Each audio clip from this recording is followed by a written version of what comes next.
Hello दोस्तो, आजच्या नवीन कथेमध्ये आपल्या सर्वांचं स्वागत आहे.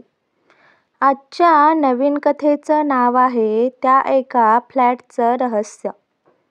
पुण्यात नव्याने नोकरी लागलेल्या आरवला कंपनीने राहायला एक फ्लॅट दिला. फ्लॅट क्रमांक 404. सिंहगड रोडवरचा एक शांत टॉवर. स्वच्छ, सुटसुटीत, पण काहीतरी विचित्र शांत. शेजारी फारसं कुणालाही काही ठाऊक नव्हतं. फक्त एवढंच की पूर्वी तिथे एक जोडपं राहत होतं आणि मग एक दिवस दोघंही गायब. आरवनं लक्ष दिलं नाही. रात्री झोपण्याआधी तो खिडकीजवळ बसायचा, वाऱ्याचा आवाज ऐकत. दुसऱ्याच दिवशी फ्लॅटसमोर एक मुलगी उभी.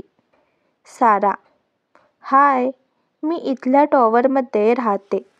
आधी इथे राहणारी माझ्या ओळखीची होती. आरव हसून म्हणाला, या फ्लॅटबद्दल काही विचित्र आहे का? ती क्षणभर थांबून म्हणाली, विचित्र नाही, पण इथे कुणाचं काहीतरी राहिलंय. त्या दिवसानंतर सारा नेहमी संध्याकाळी येऊ लागली. कॉफी, गप्पा, हलकीशी डोळ्यांमधली ओलसर नजर आणि एक संकोचलेला स्पर्श. जेव्हा तिनं आरवचा हात हलकासा पकडला. एके रात्री आरवच्या झोपेत मध्येच एक आवाज आला, तूच का राहतोस इथे आता? तो उठला, पण खोली रिकामी. भिंतीला हात लावला, थोडा ओलसर. कपाट उघडलं, आत एक जुनं स्कार्फ आणि त्यात एक चिठ्ठी. मी सगळं विसरायचं ठरवलं, पण हा फ्लॅट माझ्या अंगावर चढला आहे. सारा पुन्हा आली. ती ओळी वाचल्यावर थरथरली. आरव, मी तुला खरं काही सांगितलं नाही. या फ्लॅटमध्ये माझी बहीण राहत होती आणि तिचं एका माणसावर खूप प्रेम होतं.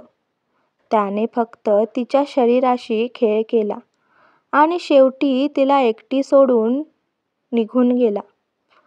आरव सुन्न. आता मला असं वाटतं की तिचा तो स्पर्श अजूनही याच फ्लॅटमध्ये आहे. त्या रात्री सारा आरवच्या जवळ आली. स्पर्श ओळखीचा वाटला, पण वेगळाही. आरवच्या कानात तिनं कुजबुजलं, माझं शरीर इथं असलं तरी माझं मन त्या भिंतीमध्ये अडकलंय.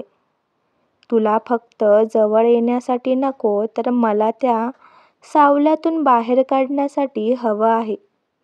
तिच्या डोळ्यात अश्रू होते, पण ओठांवर हसू. आरवनं पहिल्यांदा कोणाच्या शरीराला नव्हे तर मनाला मिठी मारली. त्या फ्लॅटमध्ये आरव अजूनही राहतो, पण आता तो एकटा नाही. सारा त्याच्यासोबत राहते, पण त्यांच्या भिंती शांत आहेत. कारण एक नातं जे फक्त शरीरापुरतं नव्हतं, ते एका मनाला समजून घेत फ्लॅटच्या सावल्यांमध्ये गूढ उलगडून गेलं. कथा तुम्हाला पूर्ण बघायची असेल तर खालच्या त्रिकोणावर टच करा आणि व्हिडिओ संपूर्ण बघा. धन्यवाद.